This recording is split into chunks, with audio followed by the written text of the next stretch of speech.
Okay, we're gonna start. Okay, we'll go ahead and fill in over here. If you guys want to let people through, please, or move down. We're sort of right-centered, justified. Maybe we could get left-center, justified.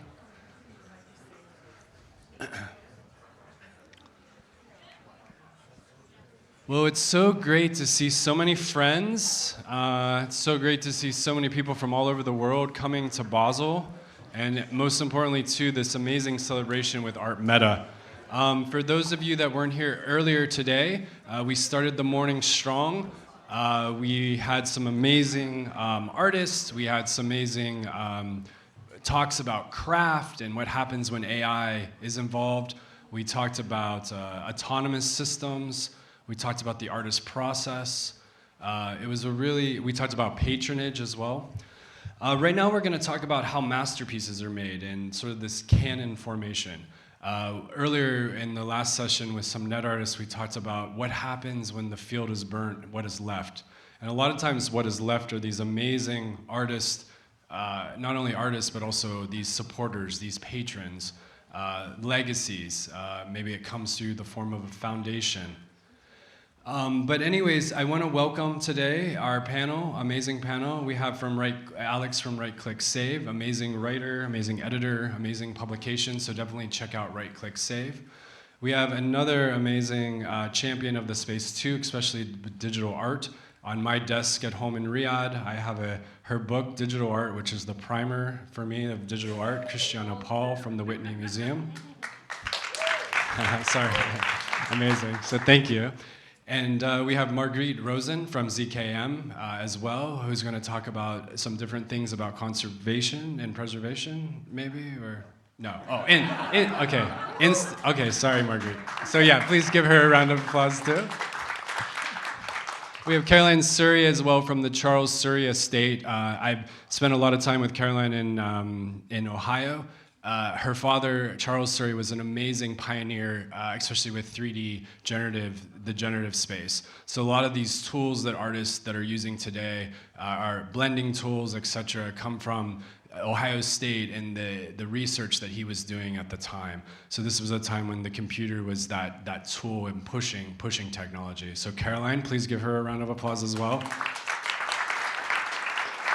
And then finally, we have Michael Spalter, an amazing champion of the space as well, collector, just patron, looking at new emerging things, but also legacy as well. So amazing collection, amazing patron, amazing person. So without further ado, I'll give it to Alex, who will talk about how masterpieces are made, the Canon formation, and digital art. Thank you. I'll do my best. Welcome, everyone. Thanks. For a start to Georg Bach, Roger Haas, and Diane and Justin for leading us off. It feels like a watershed moment in the history of art, but certainly digital art. In a week when we see in Basel the third edition of 010, this time absorbing both a new next-gen community of galleries alongside leading blue chips, who haven't historically shared the same space. So that feels like a moment of canonical significance, dare I suggest. So I'm happy that you're all here. For the last few years, the Digital Art Mile, as it was previously today, the Digital Art Summit, has been a kind of off-world space for critical discussions around digital art. And I'm pleased that that is continuing this year.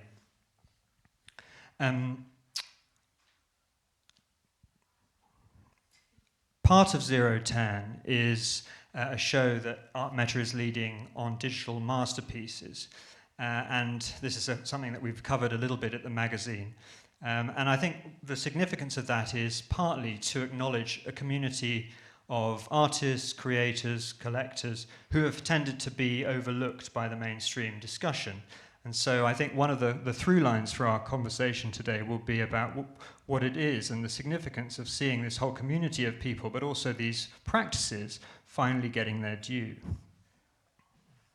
Before I introduce this distinguished panel, I'm happy to announce a number of new additions to the magazine this year, including a little print quarterly in 2 different sizes. That's one of the benefits of being agile.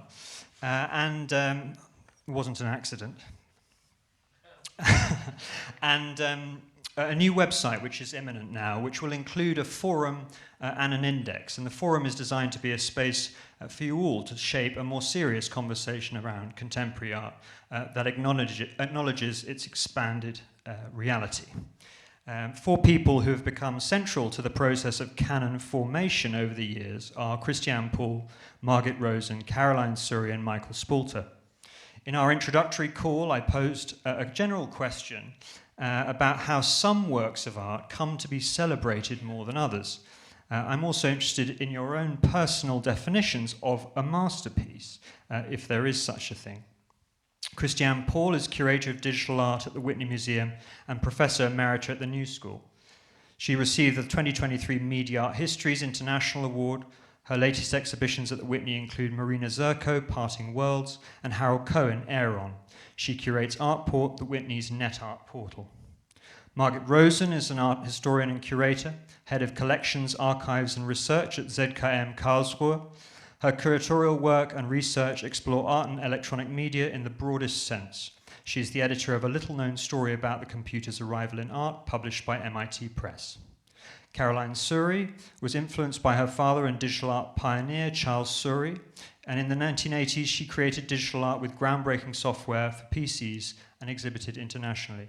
She worked with her father for 30 years, and since his passing in 2022 has dedicated herself to promoting his legacy. And finally, Michael Spalter was chair of the Board of Trustees at the Rhode Island School of Design from 2011 to 2023. He served on the inaugural advisory boards of Harvard University's Cultural Enterprise Initiative and the Whitney Museum of American Art's Digital Art Acquisition Committee, and as a trustee of the International Council of the Louvre for 7 years. He is also the co-founder of Spalter Digital, one of the world's largest private collections of computer art. And so we're going to start with 5 minutes from each of the speakers on a topic of their choice, introducing us this concept of the masterpiece, starting with Christiane. Over to you. Thank you so much, Alex, and I'm very much looking forward to the conversation. I'll try to keep it very brief to leave a lot of room. I have many slides, but will not be able to talk about them in depth. I guess one of the topics of this panel per se, and something that came up in our preliminary discussion, was this whole notion of masterpiece. I think masterpiece is as problematic a term as that of the genius, ultimately.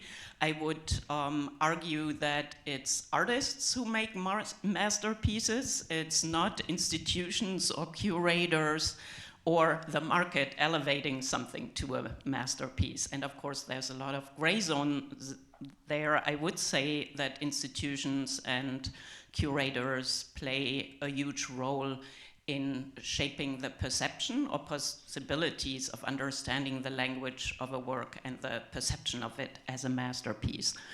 So the Whitney Museum has a digital art acquisition committee since 2017. It's not that the museum hasn't collected digital art before, but it was a little bit more random while we're now really trying to shape a narrative. And I was very happy that Charles Csuri's Sine Curve Man was actually the first work to enter the collection.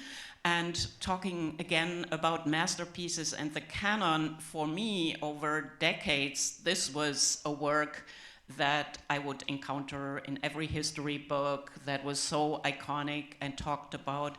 And then when I talked to Chuck, it was sitting in a cardboard tube somewhere in the basement, and I was deeply shocked about that. So much for the perception of masterpiece or what that means. Practically. So I would also say that works can be masterpieces for very different reasons, for conceptual accomplishment, or for really composition and craftsmanship, but also for laying the groundwork for discussions and for new directions of art. And I think Sine Curve Man does that. I would say the same goes for A. Michael Knowles' works here, a couple of the iconic ones that are also in the Whitney Museum's collection, and that really laid groundwork for understanding image making in a very different way. So they were also shown at the first exhibition of computer art in the United States at the Howard Weiss Gallery. That, of course, also is historical significance behind a masterpiece.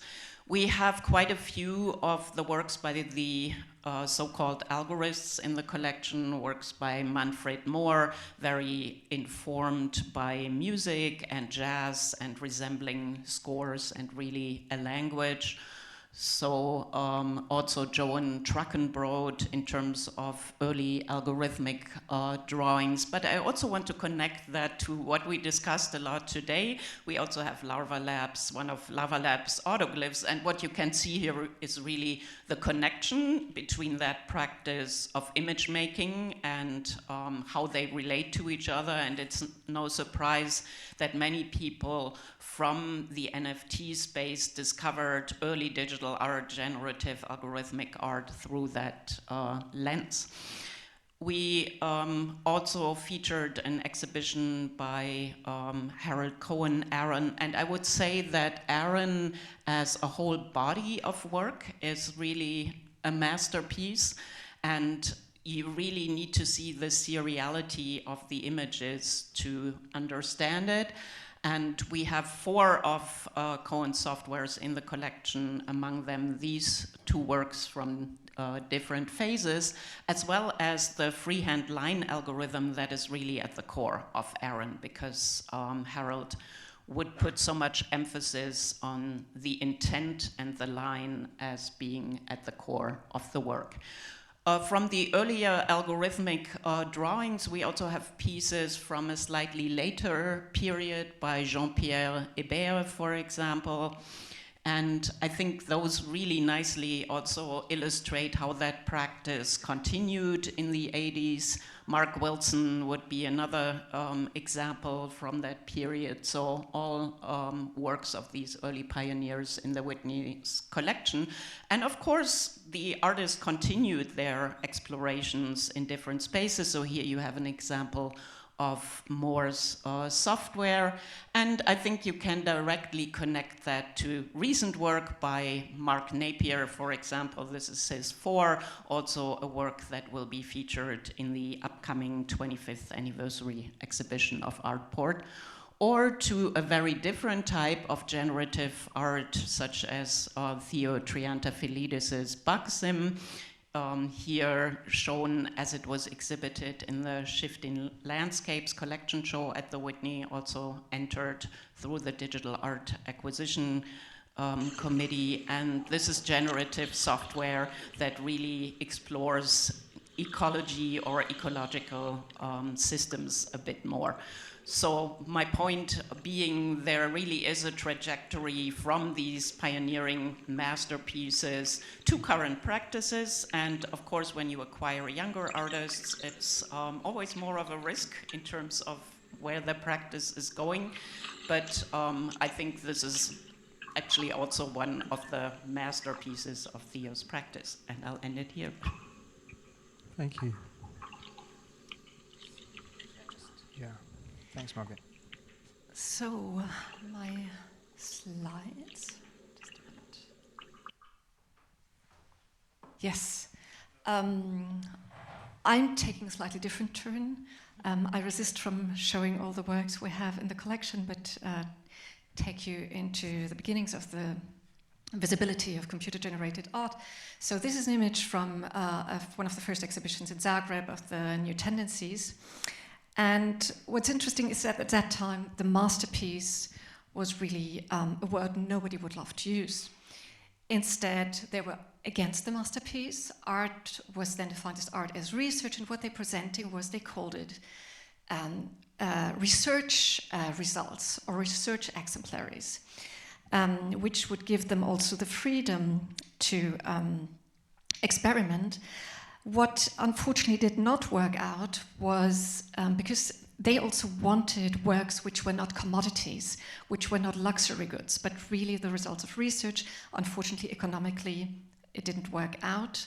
The collectors didn't buy it. The collections, public collections, didn't collect it. And that was also a reason why all these works, for a very long time, did not enter the canon, because they weren't visible and only what remains visible, accessible, can be discussed, rediscussed, and gain duration.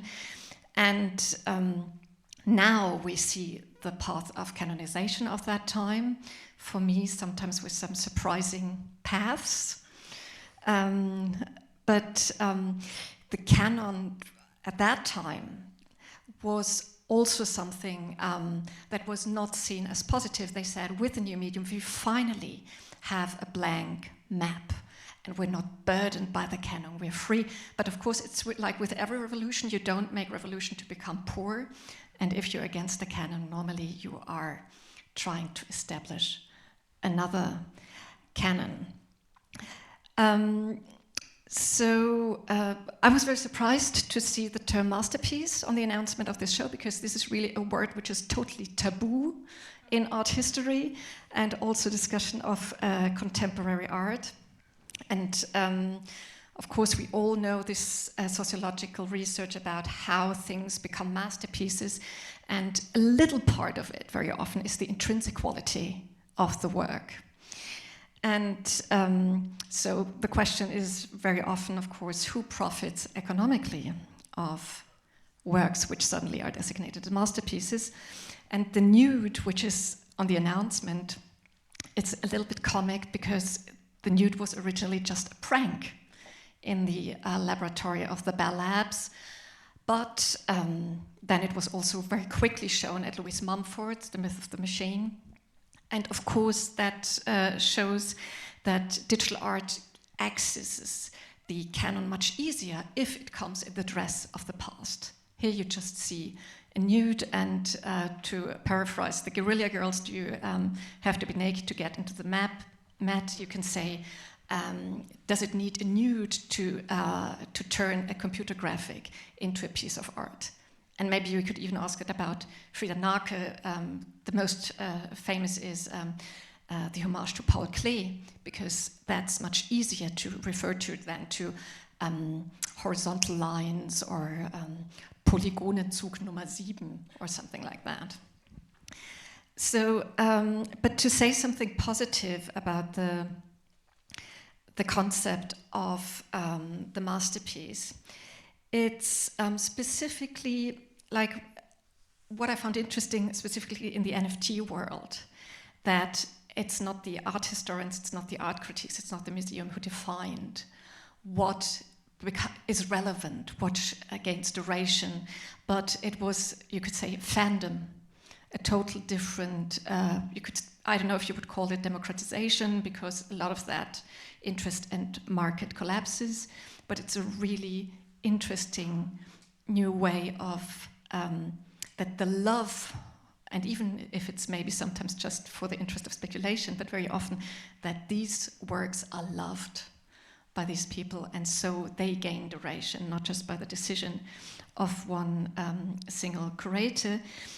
And also that really the term of the masterwork, I mean, there were all these discussions lately that with AI we are seeing a fragmentation of the cultural world, that everybody will his individual movie, his individual music piece, his individual novel, and that a masterpiece might be something which we agree on, that important work, where people could come together, which creates community.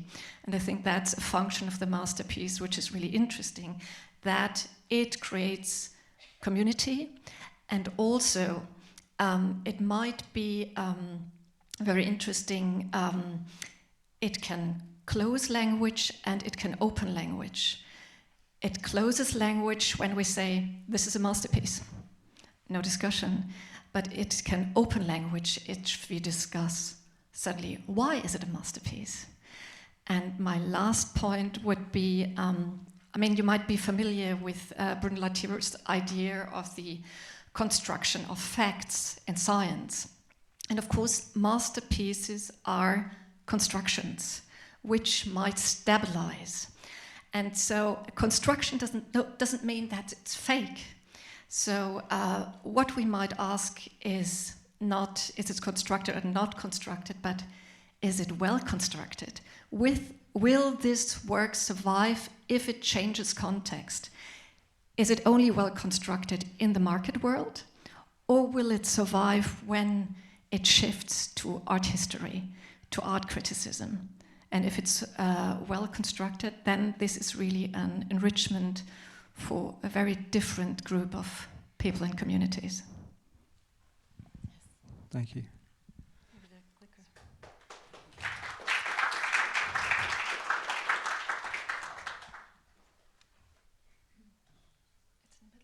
Yeah.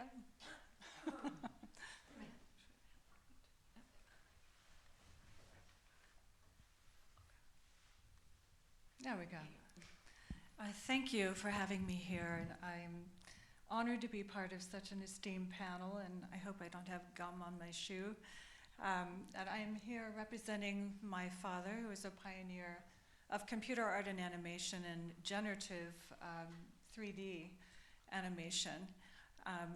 Alex asked me to speak a minute about myself. I guess by today's standards, I'm considered a pioneer as well. I started in the 80s. I went from becoming an international model to a computer geek, and working on the Amiga computer with a floppy disk drive and almost no software at the time. We had to create our own software. I'm getting an echo. These are a couple of my images. We had, like I said, very little access to software. We had to do all of our own programming, and of course, you know, the pixel now is actually a style. But these are my Hungarian grandparents. I did portraits of them. Another of my work here. The reason I'm here is that my father was a visionary, and I would say he was a disruptor as an artist. He had a way of seeing things that was very different from the traditional art world, and of course had a level of intellectual curiosity. But I want to say that he was the bridge between fine art and digital art. And here you see him as the sculpture for George Siegel's The Diner. He had put straws in his nose, and he's sitting there with plaster on him. Here on the right, he's clowning around with Roy Lichtenstein, who was best man at my parents' wedding. And actually, there's some good anecdotes on the two of them that's going to be coming out in a biography, and also an exhibition at the Whitney as well. But to describe how passionate my father was about art, it was his life force. And he was in World War II. He got the Bronze Star for heroism in the Battle of the Bulge. And while he was in France, in the middle of combat, he hid out in an abandoned apartment. And there was a painting across the room that was unfinished. So here he was in his combat uniform, and he finished the painting. And he always wondered what the reaction was of the artist that came back to the apartment. So he began thinking about creating on the computer in 1950, but there was, of course, no software at the time. And he conjectured and also worked across all mediums to, you know, visualize what he's going to do on the computer. And of course, these are his first analog computer drawings, and then there's the hummingbird animation, which was the first animation acquired by MoMA Digital Art in 1968. And I actually have the hummingbird tattooed on my shoulders. My father looking over me here. And then, of course, Sine Curve Man, which was luckily acquired by the Whitney Museum, and I believe ZKM also showed the hummingbird animation as well. This is probably one of his most iconic images, and this was done, it's hard to imagine, 60 years ago, and we're still dealing with the same problem of war. And here, it was very revolutionary conceptually. So it's considered to be one of the most important works of the 20th century. And here, there's a random number generator that actually determines your fate in war, whether or not you're missing in action, wounded, dead, or medals of honor. And at that time, this was during the Vietnam War, when computers were considered evil. And here we are, 60 years later, with a lot of people feeling the same way. And so it was a commentary on the randomness of life and death and war and an instant in time. I mean, I could go on for an hour about this. There's so many layers of meaning. It's a foreshadowing of the computer game. But one of the things that I did that I felt was important to do is I expanded upon an app that my father created in 2010. And you can actually enter the names of your friends and family and see what your outcome would be in war.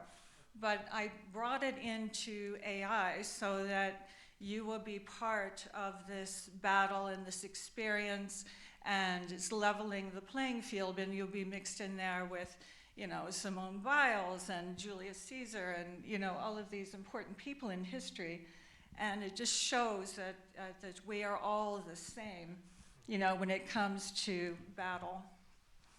And that also will be part of the piece when it's acquired, just to personalize the experience of war.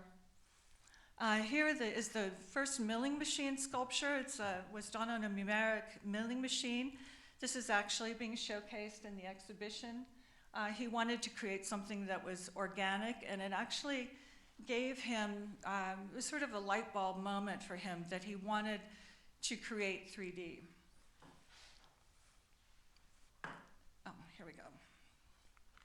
You're looking at what was one of the first examples of real-time 3D interactive computer graphics. After years of punch cards and plotter drawings, this was like science fiction. The instant feedback of real-time response was amazing. I felt like we had jumped into the future and was not hard to understand the implications. Just to touch the screen with a light pen and the object goes to that position was an extraordinary experience. No big deal today, but we had to show the world how it could be done even though it was primitive technology. So this actually was showcased at a groundbreaking exhibition called Interactive Sound and Visual Systems in 1970. And an interesting note is that Salvador Dali came through to see this exhibition, and he was absolutely mesmerized by what my father was doing. And he spoke with my father and wanted to work with him. And my father turned him down, interestingly enough. It's interesting to see what the trajectory would have been in his career, but he felt that he had worked so hard to pioneer the software that he didn't want to just give it away to the vision of another artist, that he really felt he had his own path to forge. So I just always thought that was really, really interesting. So here, he was so prolific, and so many people focus on the early years, but he developed the technology throughout his career. So he wanted to have a level of complexity that could only be done by computer, that couldn't be done by hand. So this is one of his.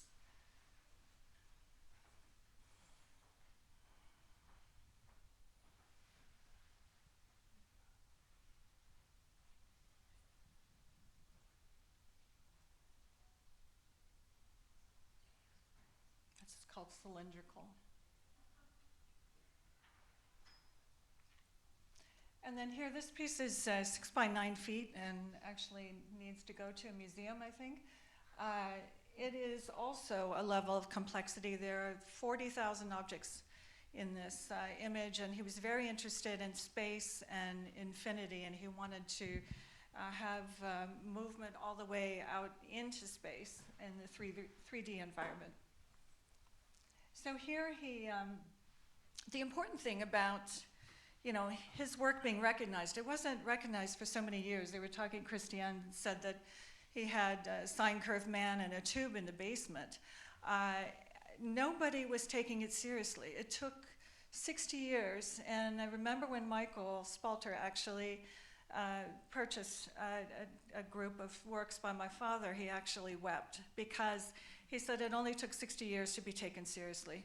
And I'm so thrilled that it's finally happening. But he was the professor, he was an engineer, he was computer scientist, and he spoke about the movement on a global scale. A Smithsonian Magazine did a feature article on him, and he spoke at Nicograph, and one of the things that he saw lacking in the space is that so many artists would just put something up on social media and then never really talk about their work. And he felt it was so important to communicate your vision and your personal point of view and to educate people about your work.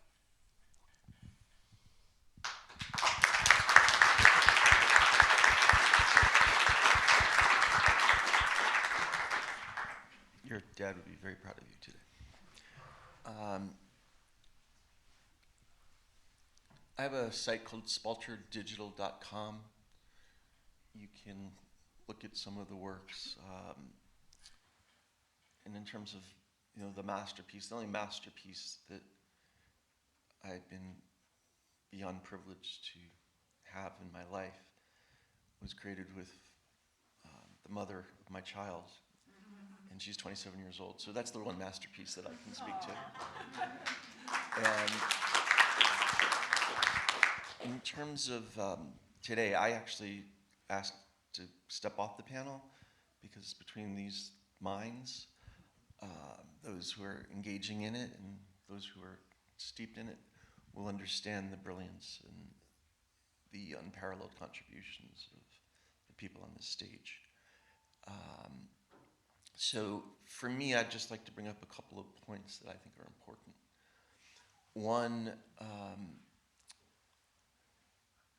this has been many, many decades in coming, and for Carolyn and her father, may he rest in peace,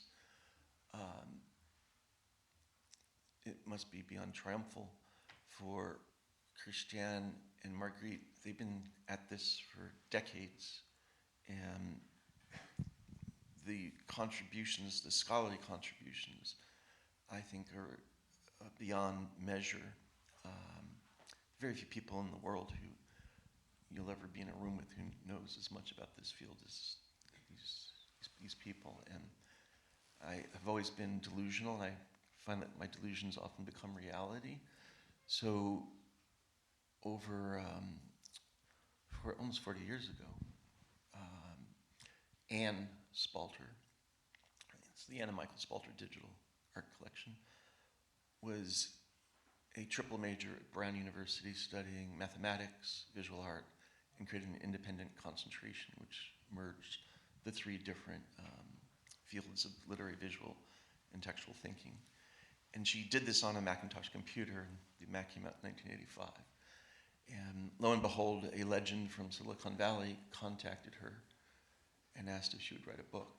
And she proceeded to spend 6.5 years writing a book called The Computer and the Visual Arts. I met Anne in an art history class where I was focusing far more on her than Degas, Monet, and Seurat. And while this book was taking place, it just seemed to me there were profound parallels to many great artistic movements. So I'd rather conceptualize this as a movement, and I think that is what is now clearly taking place. So one of the reasons that this collection that we've built over the years is so robust is that no one gave a crap about what we were doing, except for a couple of visionaries. And I remember when I became the chair of the board at RISD, I put down I was a digital art collector, and several of the board members were like, take that off. And I was only like, I don't know what year I became chairman, about 2013. But the depth and breadth of what we were doing was clear as Anne was researching these various extraordinary artists. And I reached out to Mr. Csuri at least 5 times over 25 years. And every time I got the same response as Salvador Dali, so I feel kind of like flattered. And the earliest of any movement has something significant to say. And for us, there are really like 3 or 4 universal languages, and that would be music, mathematics, and certainly coding. And if you were to go back in time when Mr. Csuri and Manfred Mohr and Vera Molnar,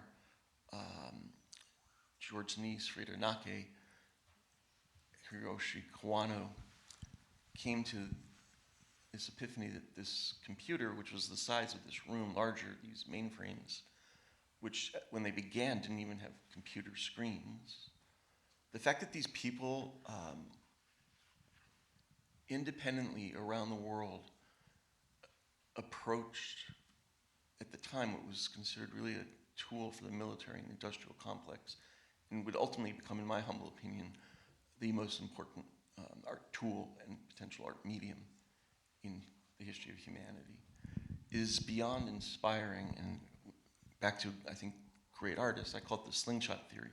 The more one is reviled, the more one is denigrated. Manfred Mohr had tomatoes thrown at him when he had his exhibition at the Museum Modern in 1971 in Paris. People threw tomatoes at him. Frida Nake, who's alive, by the way, and Michael Knoll I saw 2 weeks ago, who's alive, and we were starting to lose all these great pioneers. And so thematically, I think it takes 50 or 60 years for history to start defining what a canon actually means. And that's why I think that this type of introspection that we're doing here with these earliest of the artists is not unlike studying the founding of the Impressionists. And that we're now at a point where there's a group of interested parties. The fact that one of the great curators in the world is sitting in the audience, Jerome Sands, who is the co-creator of the Palais de Tokyo, would come to this, says to me that we are in a moment where this is taking place, and it's like the vision of Christiane, the vision of Margit, the vision of Jerome, who, with Morgan, his beloved, was running the Owens Contemporary Art Center, and I'm like, oh, they're showing Manfred Mohr in China now. And that was probably like a decade ago. So I think that's always fascinating. And then, I was in Venice 3 weeks ago, and I think I saw, the beginning of a whole new branch of digital art, which is, there's an incredible visual artist, Jewel Kilter, and she created a data sculpture where she's using the most modern technologies, working with NASA to almost data mine the ocean. And I was just sitting there riveted by it, and it gave me the feeling of what it must have been like for your dad, or some of the people that we spend so much time contemplating and trying to understand, that there'll be a whole world where this ocean became alive to me. And that's the feeling I've had over 40 years. And every week I collect. I don't know why, but I collect and I collect. And when I started, again, it's so big because people were worried about all their artwork being thrown away. And now there are works that are 6 figures. And we've never sold a work of art. We don't intend to ever sell a work of art. It's just what institution it will go to. I don't want my daughter to sell a work of art, and she's 27. And I want this to stay for generations because I do believe these are going to be masterpieces. So I'll stop there. I want to stop one more point. Women in this history have not been given proper credit or due. Only at this moment in time, only 12% of museum collections are populated by women. This entire field was in no small measure founded by pioneering, brilliant women. And back to the term master, I'd like to throw that right out the door of patriarchy. We can't, we can't underestimate the people who historically for millennia have been disenfranchised, and only in the last 10, 15 years, 20 years, have we begun to see real strides. And again, that's in no small measure because of these wonderful people, and Alex, who's the most prolific thought writer and leader that All right. Okay, staying with you, Michael. Because I think I want to sort of try and bring this back to this week in Basel, if I may, because it does feel like a kind of a tectonic shift is happening. And of course, for me, and this obviously is something we'll encounter at 010 shout out to Eli Scheinman and Trevor Paglen, particularly for engineering that. That kind of juxtaposition. I think one concern I have, and hopefully it's memorable, but the magazine we founded as a way of documenting communities of artists who've historically been ignored. Many trailblazing figures from early computer artists, for example. I do obviously have a concern that this process this week is not an absorption of the new by the old, but an expansion of the art world's terms to meet these different communities of artists and practices that have tended to go overlooked. Just staying with you, Michael, I think obviously I think your point about perhaps it taking 50 to 60 years for the penny to drop is well made. But I wonder whether you, starting out as a collector in that sort of, I don't want to say Wild West, but it is used a lot, what sort of standards you were applying? There's a wonderful quote, Georg Buck spoke with David M. for us last week. David M., who was at NASA's Jet Propulsion Lab and is a wonderful digital artist, he said, people often don't understand how undocumented and improvised everything was. There were no manuals, there were no standards. You had to talk to people, learn from them, persuade them, survive socially inside institutions, and somehow turn that into art. Just from your perspective, how did you get into this space when there were no standards? What were you using to guide your collecting? Well, again, Anne started the first programs of digital art at Brown University in the Rosen School of Design.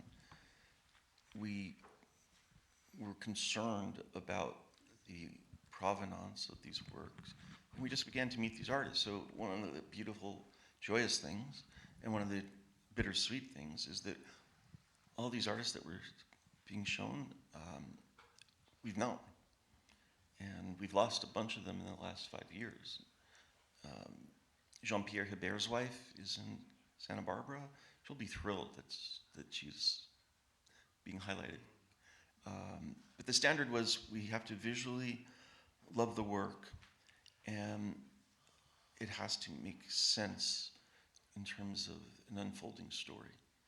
And what Christiane has done, and Margit with Manfred Moore and his earliest algorithms, I mean, these are going to be, in my opinion, when we're all gone, like seeing true treasures of immeasurable cultural heritage. So I'm interested in cultural heritage, not value. So. Yes, thank you. And Christiane, you said in our call previously, museums are not tastemakers. And decisions that you make are made based on aesthetic, conceptual criteria. These are what guide you, as well as the museum's missions. And of course, museums have different interests. I wonder if you could perhaps elaborate on your thought process when you're, because a lot of people here will have come to digital art through your writings. So I wonder, how you were sort of structuring your thinking. Yeah, once again, I would say that the role of institutions and curators is more to communicate what Margit has called like the intrinsic value that often drops out of the work itself rather than market value, etc. And I also picking up on what Michael just said, it's not like there weren't any criteria or standards. This work was created originally at the time of conceptual art and lived very closely to it with a vocabulary that really overlaps, the idea as the machine that makes the art, as Lewitt would call it. And Frida Nake actually wrote a response to that for digital art and also sent it to Lewitt. So there was vocabulary, but due to very complex reasons, and Margit beautifully outlined some of them, the art dropped out of that discourse.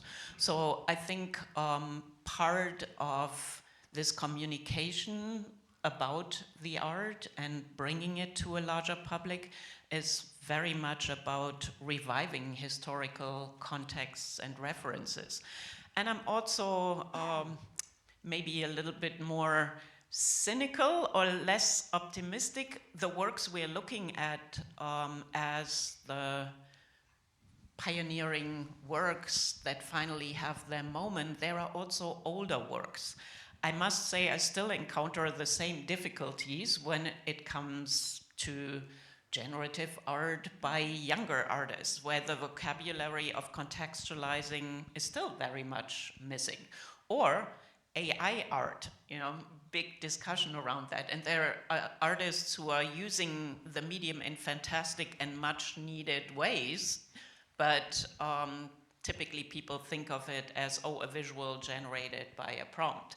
And here you have to start again from scratch to create that kind of context and vocabulary. And within building a museum collection, you constantly have to build that discourse. Of course, the members of the Digital Art Acquisition Committee understand this very well, but then you also have to communicate to a larger public.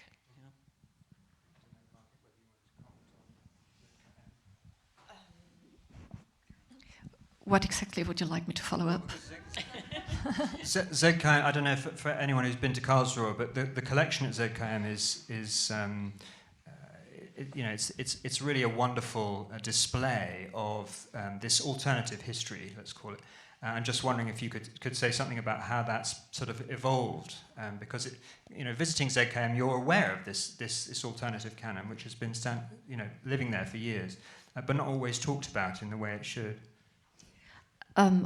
It's probably a little specific. ZKM is not only a museum, but also a place for artistic production. So a lot of artists came there, spent months there.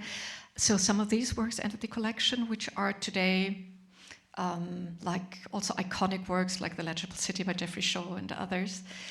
Then also our way of collecting was largely influenced by the collections, by the exhibitions we did. And I was asked to talk about restoration, right? If we talk about complex digital artworks, the reason why a lot of our acquisitions came from exhibitions was because then we could watch these artworks for weeks and months and see if they're exhibition proof, if we can make them survive in the long term, which is very often not possible if we just see them briefly in an art studio or so. Which brings me to another point. Of course, now we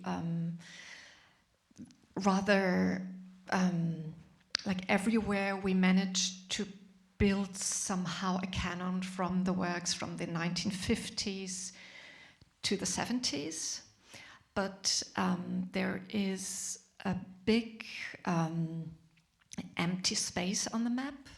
Most of the works of the 1980s are lost, they have not been collected, and while if you're a museum's curator, it's easy to decide 20 years after a painting has first appeared, to say, okay, now this has proven that this had an effect on the art and society, but the problem is, if you wait for 20 years, most of the digital artworks are simply gone. The artists very often don't have the possibility and capacity to keep them alive. So we're talking about a gigantic empty space, and still all the digital restorators worldwide, they meet regularly. We also have here Sabine Himmelsbach from HEC.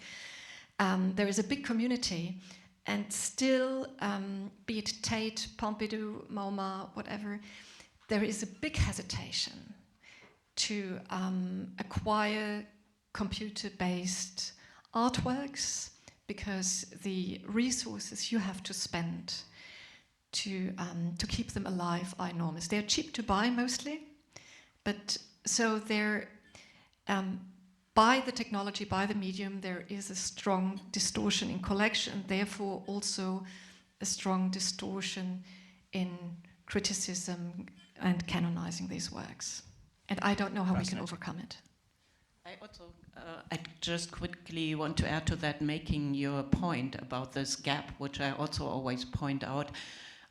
We saw in the early 2000s this huge material turn with the so-called post-digital art, and everybody jumped on it. And that was always my big fear, that that period in particular would be more and more forgotten of the 80s, and it requires a lot more resources to, the work may be cheap, but it's of a very different quality and way more complicated, and we still have a lot of work to do in that space. Yeah, I was going to say I created work in the 80s and actually gave away a lot of my work. I still have some things left, but even in the 80s it wasn't taken seriously. But one thing that I can say, particularly with my father, is that he had a history of innovation. I think that's one of the things that makes a great artist. There's not one first. There are many firsts in a long-spanning career. And there is a gap, for example, between the early work that he did in the 60s and then in the 70s. He was so busy creating the software, doing the research. He was the first artist in history to get a grant from the National Science Foundation, and actually was told to keep it quiet because it was scandalous back in the day that an artist should work as a scientist. And so he was developing the artistic tools in the 70s, and then he returned to the studio in the 80s and was very prolific to the end of his life, and developed more and more as an artist. So I think, I don't know if I'm getting off track here, but I think it's important that, like you said, that we try to preserve those periods and what we can find. Yeah. Can I share just a quick anecdote? The algorithms were founded by two individuals that were shown, Jean-Pierre Hebert and Roman Veratsko. When you get into this field, you're going to find that all of these people had these unbelievably fascinating lives and pathways to where they came. Veratsko was born in a coal mining town in Pennsylvania in 1927, and then joined the Catholic Church as both a monk and a father. He was asked to lead, which he did, the Catholic Encyclopedia's art and architecture sections for about 20 years. And then in his 40s, he met and fell in love with his wife and left the church. But he always remained in contact. And for me, it was a fascinating thing because we were very close. That the Catholic Church embraced him through these years. And less than 10 days ago, the abbey that he was a part of gifted to the Pope one of his artworks. And, you know, for someone like me, Christiane, that brought tears to my eyes, because if he knew that that work from his little place in Minnesota was given to the Pope, and there are pictures of it, you Google his name and the Pope, you'll see it. It's kind of amazing, and that's 80s. Same thing with Jean-Pierre and a bunch of other people. Did he bless I don't know. I don't know. I just saw the photo. And Caroline, just finish with you if I can.